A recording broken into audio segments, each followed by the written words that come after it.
हरिर् नाम हरिर्नामैव केवलम कलो नास्तेव नास्तेव नास्तेव गतिरन्यथा। হরিনাম ছাড়া কলিযুগে কিছু নাই। তাহলে আমি গাইলে আমার লাভ, আপনারা সবাই মিলে যদি গাইতে পারেন আপনাদের সকলের লাভ। এসেছেন যখন মনে বাসনা নিয়ে আত্মসমর্পণ করার, সবাই মিলে অংশগ্রহণ করুন। সবাই মিলে একবার উলুধ্বনি দিয়ে কই মায়েদের সবার দুহাত উঠবে, সবাই মিলে বলুন হরি বল হরি বল হরি বল হরি বল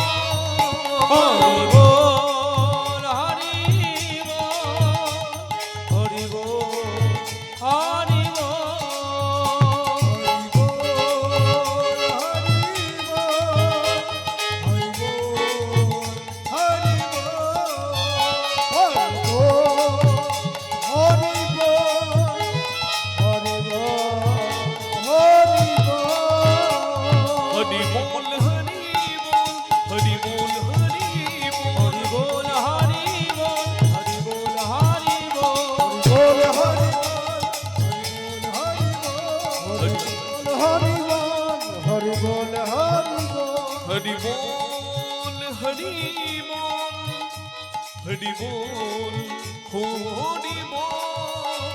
हरि बोल हरि बोल हरि बोल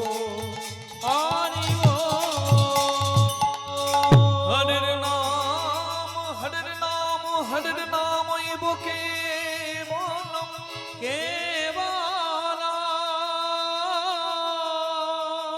कलो नास्तेव नास्तेव नास्तेव नास्तेव गतिरन्यथा।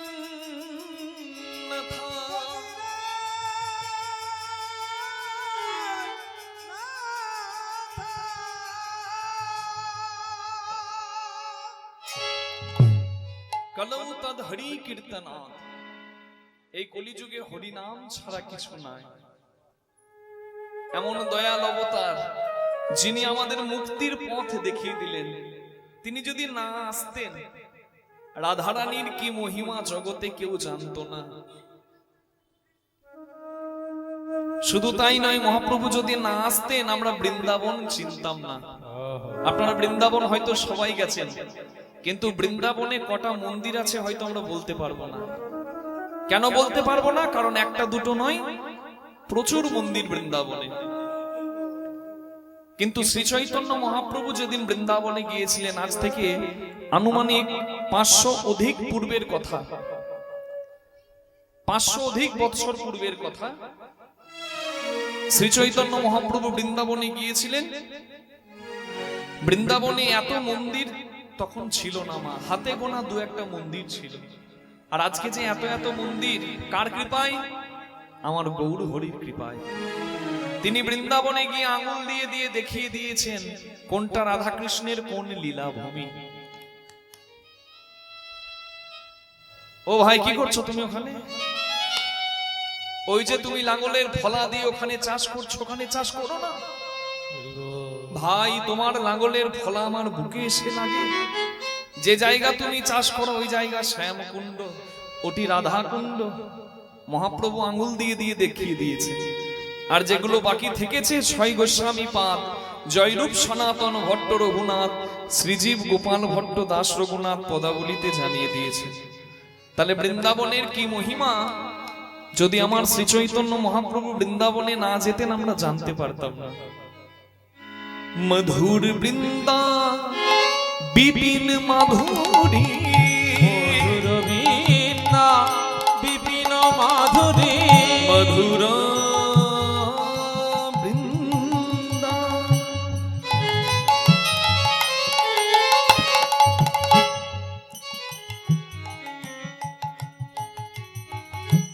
মরে সনি সস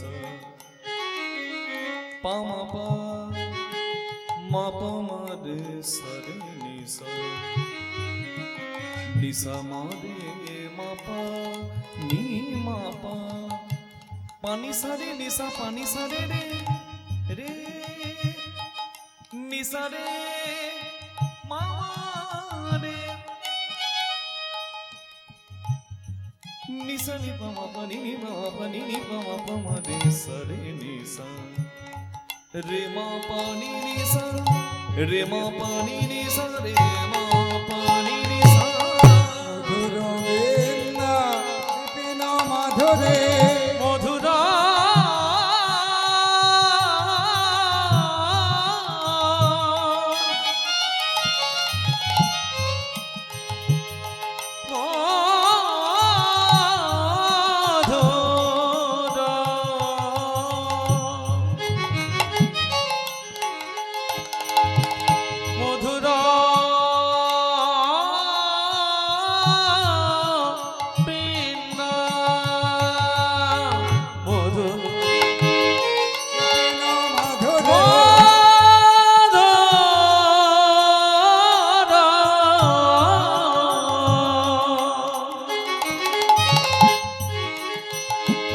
মধুরা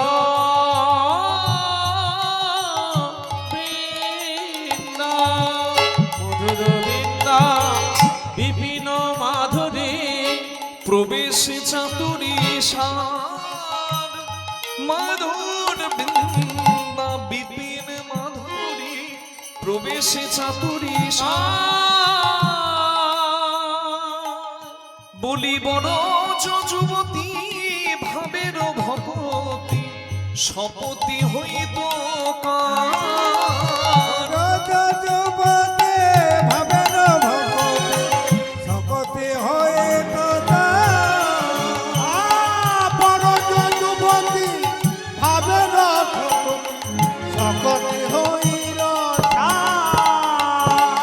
মধুর ব্রজ প্রেমের কি মহিমা ব্রজ প্রেমের কি মহিমা মধুর পজ প্রেমের কি মহিমা বেদ পুরাণে যার নাই সীমা ব্রজ প্রেমের কি মহিমা রানে লেখা ব্রজ প্রেমের সীমানা বেদ পুরাণে লেখা যারা কৃষ্ণ বিনয়ন জানে না বেদ পুরাণে লেখা কৃষ্ণ বিনায়ন জানে না বেদ পুরাণে লেখা কৃষ্ণ বিনায়ন জানে না বেদ পুরাণে লেখা কৃষ্ণ বিনায়ন জানে না ব্রজ প্রেমের কি মহিমা মধুর বৃন্দা বিপিন মাধুরী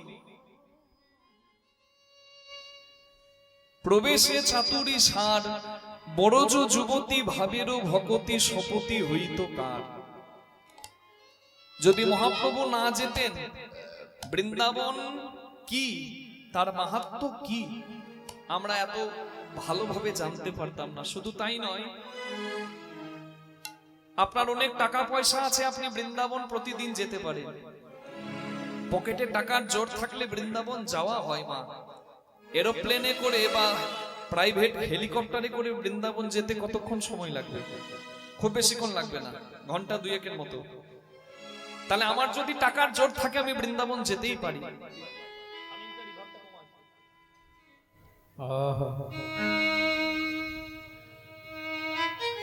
জয়নিতাই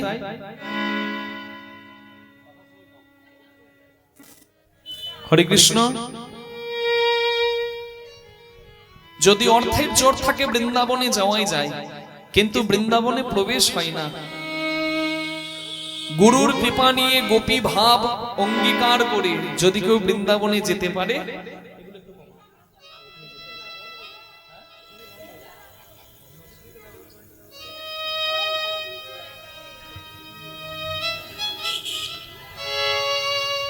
অর্থের জোর থাকলে বৃন্দাবনে যাওয়া যায় কিন্তু প্রবেশ হয় না প্রবেশ কখন হয় যখন গুরুর কৃপায় গোপী ভাব কান্তি অঙ্গে ধারণ হয় যখন গোপীর ভাব অঙ্গে জাগে তখন বৃন্দাবনে প্রবেশ হয় তাহলে যিনি আমাদেরকে রাধারানীর মহিমা জানালেন যিনি বৃন্দাবনের মহিমা জানালেন পদকর্তা বাসুদেব ঘোষ বললেন গাও গাও পুন গৌরাঙ্গের গুণ সরল করিয়া মন ভাবিয়া দেখো হো এমন দয়াল নাহি কোনো একজন।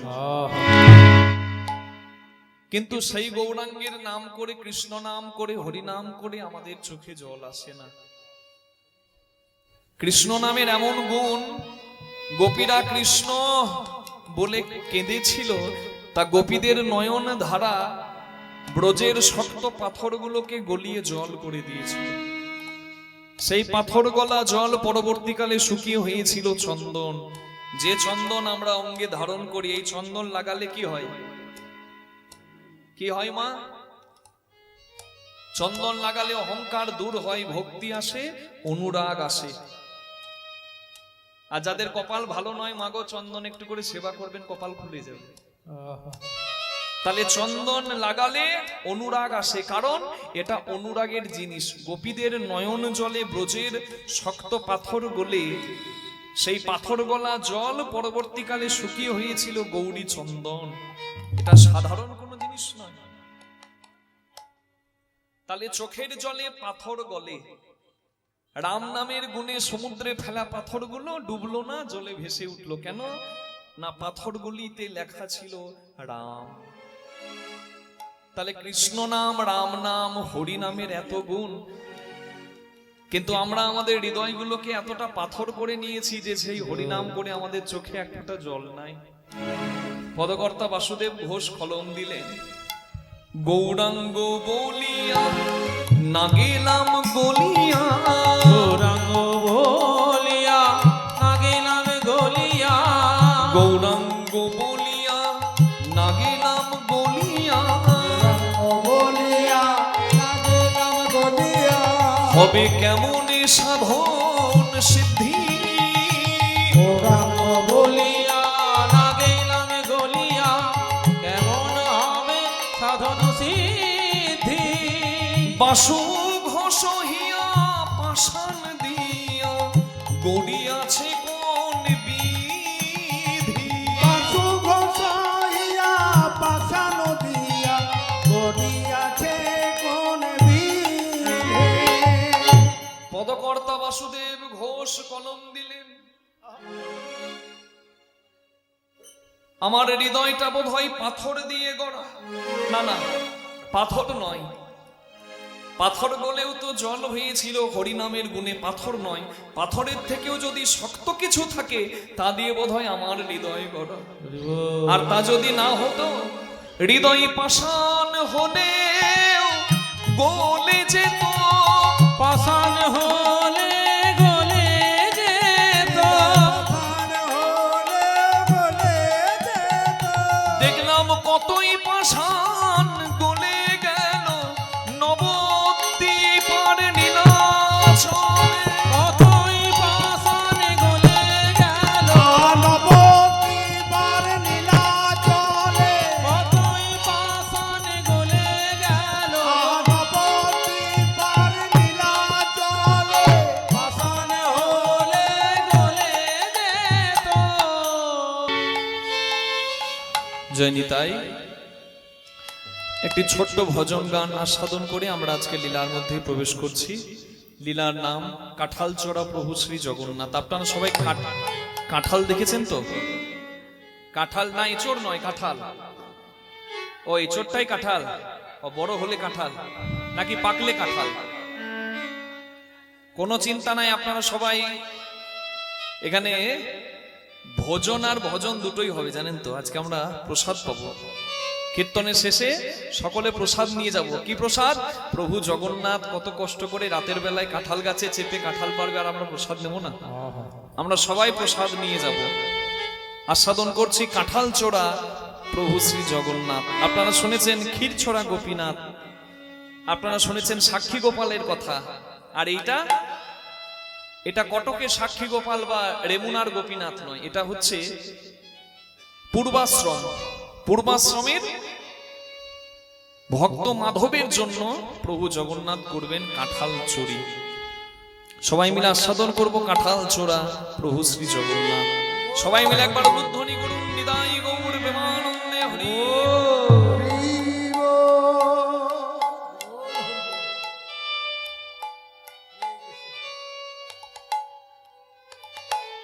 অন্ধ সুরদাস সুরদাসের লেখা একটা ভজন আমরা আস্বাদন করে চলুন প্রবেশ করি মধুময় শ্রীধাম বৃন্দাবনে।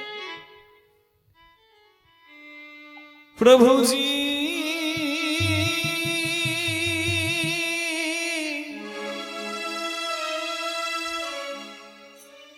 ও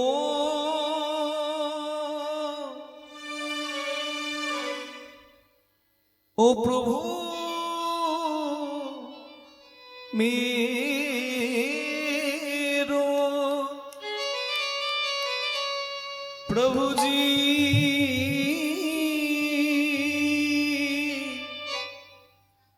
प्रभु जी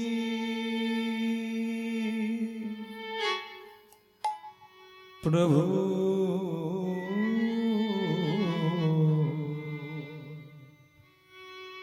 ओ प्रभु जी प्रभु मेरो अवगुणो चित ना धरो আরে প্রভু मेरो অবগুণ চিতে না ধরো। নিতাই গৌর হরিমানন্দে হরি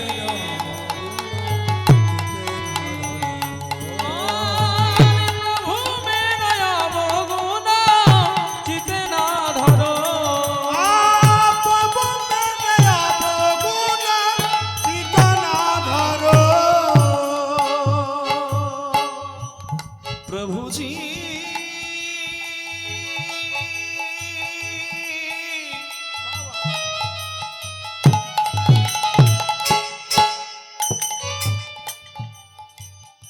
ओ प्रभु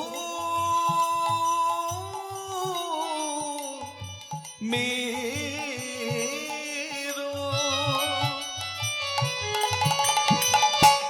प्रभु मेरे अवगुण प्रभु मेरो अवगुण প্রভু मेरो অবগুণ প্রভু मेरो অবগুণ प्रभु मेरो अवगुण प्रभु मेरो अवगुण প্রভু মেরে অবগুণ প্রভু মেরে অবগুণ चितना धरो प्रभु मेरे अवगुण चितना धरो আরে প্রভু मेरो অবগুণ চিতে না ধরো।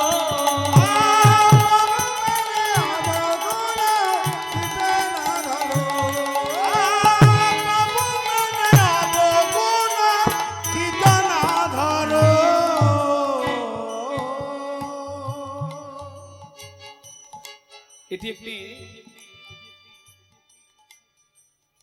সুরদাসের ভজন।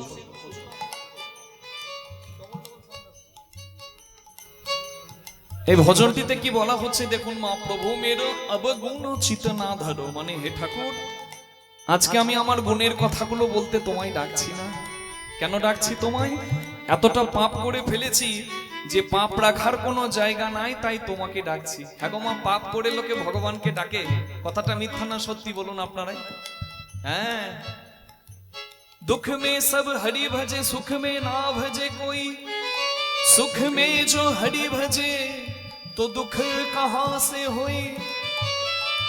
আমরা ভগবানকে ডাকি দুঃখের দিনে, সুখের দিনে কেউ ডাকি না। আর সুখের দিনে যদি ভগবানকে নিয়ে আমরা থাকতে পারি, তাহলে দুঃখ যে আমাদের কাছেও আসবে না সেটা আমাদের মনে থাকে না। এই যে কীর্তনের আসরে এসে এই ভজনটা আমি আপনাদের সামনে গাইছি, আপনারা শ্রবণ করছেন, এটা গাইলেও সার্থক, আপনারা শ্রবণ করতে পারলেও গান শোনা সার্থক। কেন জানেন? এই ভজনটির এক একটা কথা দেখুন কতটা হৃদয়স্পর্শী। ভক্ত ভগবানকে ডেকে বলছে প্রভু, মানে সুরদাস একজন অন্ধ, তিনি ভগবানের জন্য গান লিখছে। কি গান? প্রভু আমরা তোমার সৃষ্ট জীব, আমাদের অনেক ভুল হয় সংসারে থাকতে থাকতে, কিন্তু তুমি তো জগতের পিতা, আমরা তোমার সন্তান, তাই পুত্র স্নেহে আমাদেরকে ক্ষমা করে দেবে, তাই তোমাকে আমরা ডাকছি। তোমার কাছে সবাই সমান, একটা পাপী একটা পুণ্যবান উভয়ই তোমার সন্তান, তুমি প্রত্যেককে ক্ষমা করে দেবে, এই নিবেদনে তোমায় ডাকা। হরি বল। समदरसी है नाम तुम्हारो, समदरसीर है नाम हो तुम्हारो, समदरसी है नाम तुम्हारो, समदरसीर है नाम हो तुम्हारो, चाहे तो पार करो चित ना धरो। आरे प्रभु में दया करुणा चित ना धरो,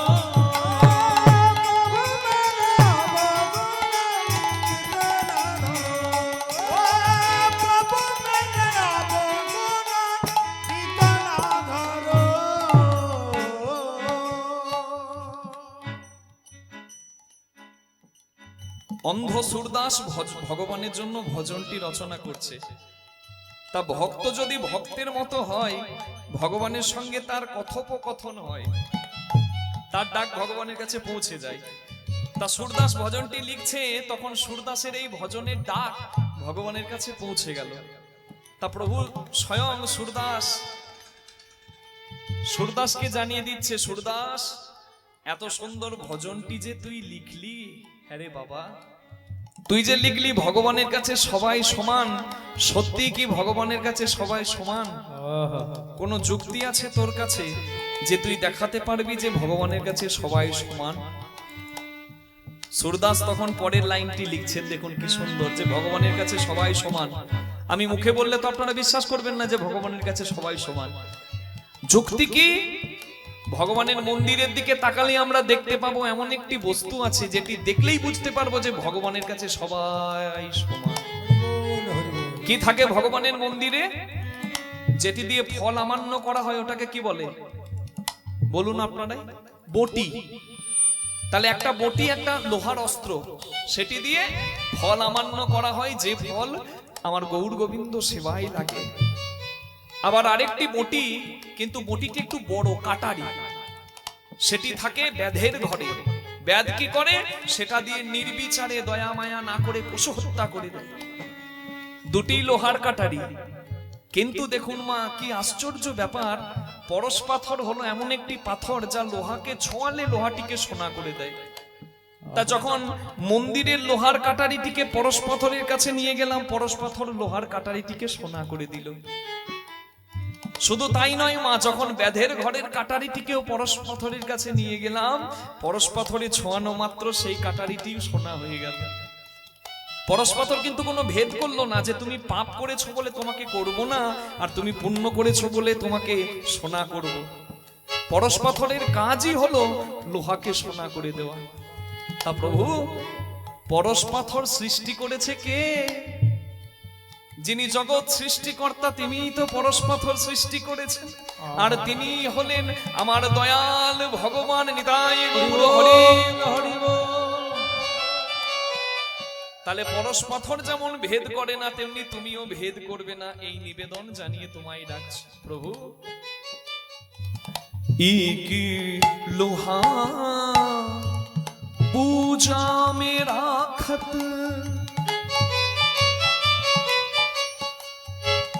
एक रहत बैधगी घर पर, जब दो परस के मन दीधाना होता है। आप परसे के मन दुविधान होता है। और परसे के मन सुविधान होता है। दोनों एक कांचन करो चितना धरो।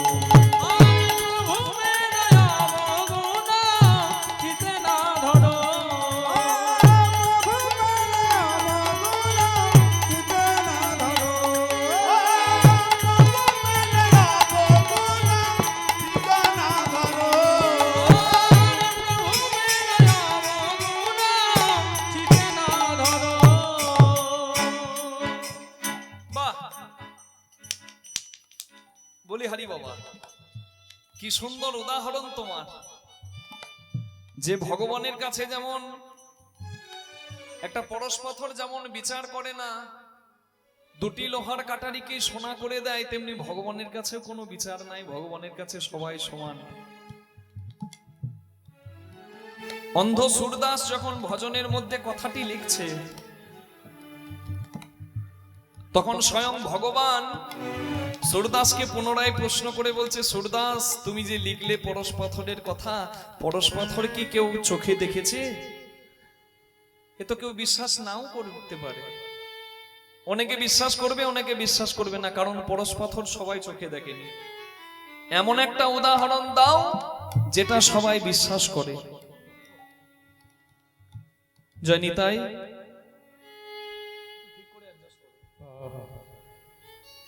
জয় নিতাই। হরি বল।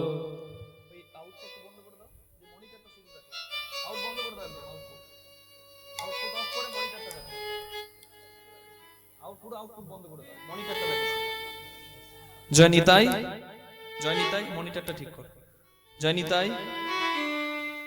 হরে কৃষ্ণ। জয় নিতাই। হরে কৃষ্ণ। জয় নিতাই। হরে কৃষ্ণ। জয় নিতাই। জয় নিতাই। হরে কৃষ্ণ। জয় নিতাই। জয় নিতাই। হরে কৃষ্ণ।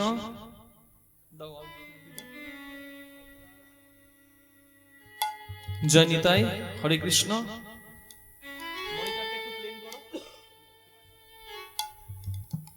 জয় নিতাই। হরে কৃষ্ণ। জয় নিতাই। সাউন্ড। হরে কৃষ্ণ। জয় নিতাই। জয় রাধে। হরে কৃষ্ণ। একটু হালকা রিভার্ব দাও। হরে কৃষ্ণ। জয় নিতাই। জয় নিতাই। ঠিক আছে। তাহলে একটা পরশ পাথর যেমন ভেদ করে না, তেমনি ভগবানের কাছে সবাই সমান। কিন্তু পরশ পাথর কেউ চোখে দেখেনি, তাই স্বয়ং ভগবান সুরদাসকে বলছে, সুরদাস তুমি যে ভজনটিতে লিখলে যে পরশ পাথরের কাছে সবাই সমান, তেমনি ভগবানের কাছেও সবাই সমান, কিন্তু পরশ পাথর তো কেউ চোখে দেখেনি। এমন একটা উদাহরণ দাও যেটি সবাই চোখে দেখেছে। এইবার সুরদাস বলছে, প্রভু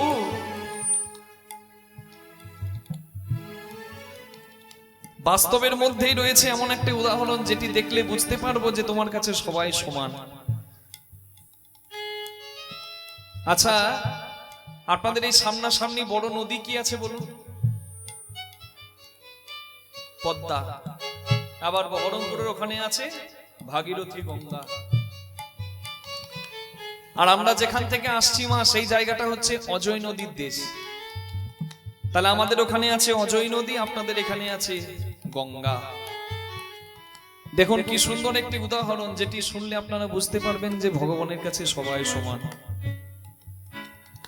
एक नदिया एक नर कहावे, मैलो नीर भरो, मैलो नीर भरो। जब दो मिले तब एक बरन हो, जब दो मिले तब एक बरना हो, जब दो मिले तब एक बरना हो। गंगा सुरेश्वरी नाम पायो। কথাটি কি সুন্দর দেখুন মা। মাগো আমাদের ওখানে আছে অজয় নদী, সেই অজয় নদীর জলকে বলা হয় অজয় নদীর জল। হরি বল। আবার কলকাতায় আছে বড় বড় নর্দমা, যাদেরকে বলে নর্দমার জল। কিন্তু একটা অজয় নদীর জল যখন গঙ্গায় গিয়ে মেশে, সেটির নাম হয় গঙ্গার জল। শুধু তাই নয় মাগো, যখন একটা নর্দমার জল গঙ্গায় গিয়ে মেশে, তার নাম আর নর্দমার জল থাকে না, গঙ্গার জল হয়ে যায়। একটা নর্দমার পাশ দিয়ে যাবার সময় আমরা নাসিকা বন্ধ করে নিয়ে দুর্গন্ধ সহ্য করতে পারি না, কিন্তু সেই নর্দমার জল যখন গঙ্গায় গিয়ে মেশে, সেই জলকে ঘৃণা না করে আমরা মস্তকে নিয়ে গঙ্গার জল বলে প্রণাম করি। নিতাই গৌর হরি বল। তাহলে প্রভু গঙ্গার কাছে যেমন কোনো ভেদ নাই, একটা নর্দমার জল গঙ্গায় এসে পড়লে গঙ্গার জল হয়, আবার একটা অজয় নদীর স্বচ্ছ জল গঙ্গায় এসে পড়লে গঙ্গার জল হয়। তাহলে গঙ্গা যেমন কোনো ভেদ করে না, যে চরণ থেকে সুরধ্বনি গঙ্গার সৃষ্টি সেই চরণ হলো তোমার রাঙা রাতুল চরণ। তাহলে গঙ্গা যেমন ভেদ করে না, তুমি নিজেও নিশ্চয়ই সমদর্শী, তোমার কাছে কোনো ভেদ থাকবে না। নিতাই গৌর হরি হরি বল। जब दो मिले तब एक बरन हो, जब तो मिले तब एक बरन हो, गंगा सुरेश्वरी नाम पायो, चितना धरो और प्रभु में नया गुना जितना धरो। निताई गौर हरि।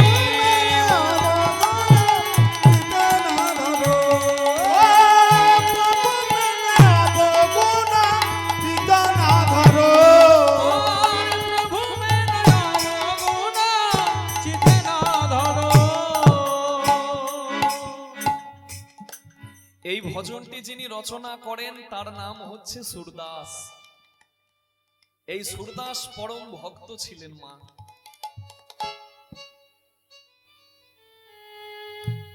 এই তোর বয়স কত বাবু? কত বয়স? 13, 12? ওর বয়স 12 বছর। আর এই ভজনটা যখন সুরদাস লিখেছিল, সুরদাসের বয়স ছিল মাত্র 8 বছর। 8 বছরের ছেলে এইরকম গান লিখেছে, এটা ভাবলেই আমাদের অবাক লাগে। কেন লিখতে পেরেছে? কারণ ভগবানের কৃপা ছাড়া তো কিছু হয় না। আর পরম ভক্ত সুরদাস এই ভজনটি লিখলো। এই ভজনটি লিখতে পেরেছিল কেন? কারণ ভগবানের কৃপার দৃষ্টি তার উপরে পড়েছিল। জন্ম অন্ধ সুরদাস, অন্ধ ছিল বলে একদিন রাস্তা পার হতে গিয়ে একটা কুয়ার মধ্যে পড়ে যায়। একদিন, দুদিন, 3 দিন মাগো সেই কুয়ার মধ্যে সুরদাস পড়েছিল, কেউ দেখতে পায়নি। আর সুরদাস এত শান্ত স্বভাবের ছিল, একবার চিৎকার করে কাউকে ডাকেও নি। সুরদাস জানতো যে আমি ভক্তের মতো ভক্ত হই, তাহলে আমাকে আর কেউ না উঠাক, একজন এসে আমার হাতটা ধরে তুলবে। আর ঠিক তাই হলো। 3 দিন যাবার পর এক গোপ বালক এসে অন্ধ সুরদাসের হাতটি ধরে সুরদাসকে তুলে দাঁড় করিয়েছে। যেই না সুরদাস উঠেছে, অমনি সুরদাস উপলব্ধি করলো এই অঙ্গগন্ধ কোনো সাধারণ অঙ্গগন্ধ নয়। সুরদাসের বাড়িতে তো সেবা আছে, তা যে অঙ্গ ঠাকুর মন্দিরে বসে যে সুগন্ধ সে পায়, সেই সুগন্ধ আজকে ওই গোপবালকের অঙ্গ থেকে আসে। বুঝতে পেরেছে এই গোপবালক কোনো সাধারণ কেউ নয়। সঙ্গে সঙ্গে চরণ দুটি জড়িয়ে ধরে অঝোর নয়নে কাঁদতে শুরু,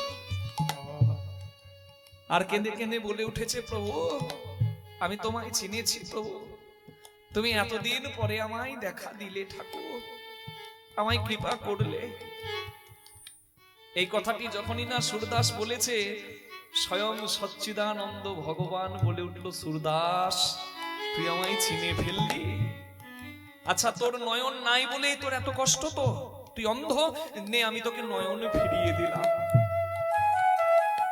প্রভু কৃপা করে সুরদাসকে নয়ন ফিরিয়ে দিলেন।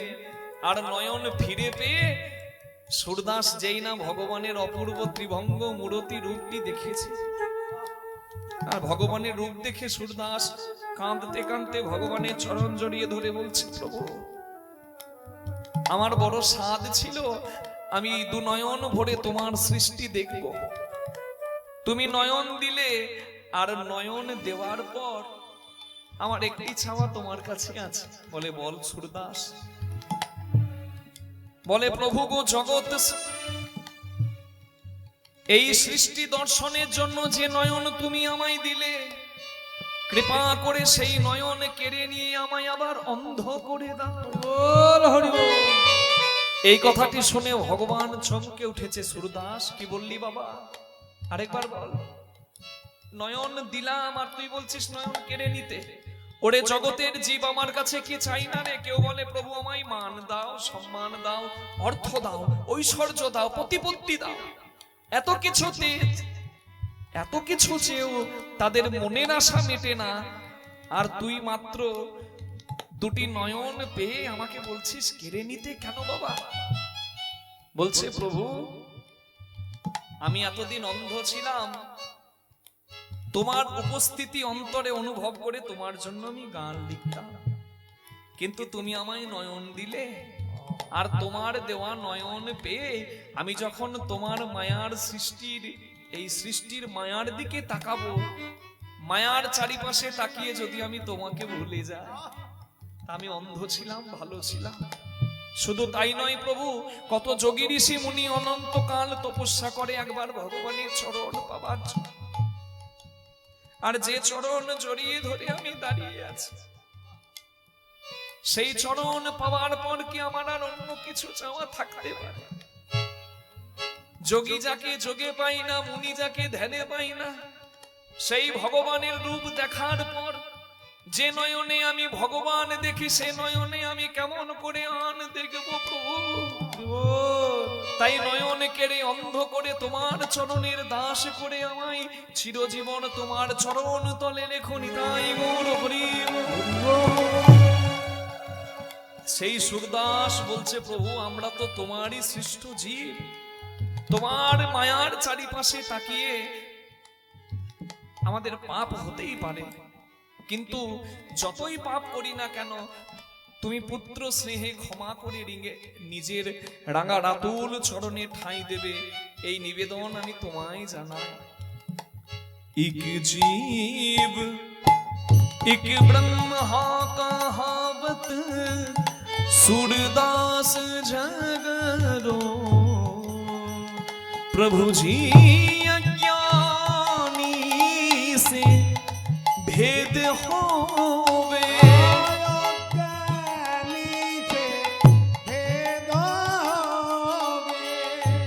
हे प्रभु जाना अज्ञानी तारा भेद करे, किंतु तुमी तो विराट ज्ञानेर अधीश्वर।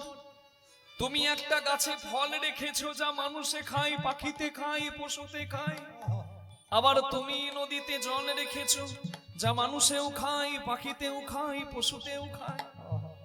হে প্রভু তোমার কীর্তনের আসরটা যেমন গঙ্গা স্বরূপ, তেমনি তোমার রাঙা রাতুল চরণ দুটি গঙ্গা স্বরূপ, সেখানে সাধুও কৃপা পায়, অসাধুও কৃপা পায়। নিতাই গৌর হরি বল হরি বল।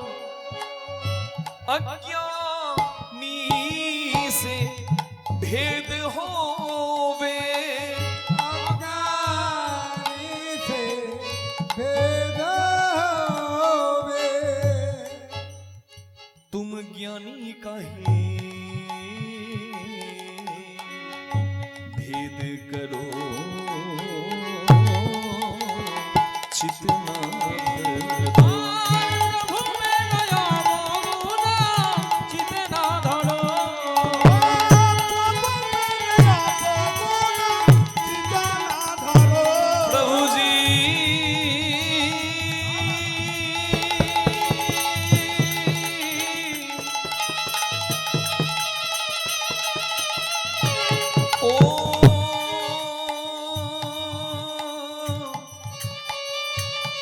ओ प्रभु जी, प्रभु मेरे अवगुण, प्रभु मेरा अवगुण, प्रभु मेरा अवगुण, प्रभु मेरा अवगुण, चितना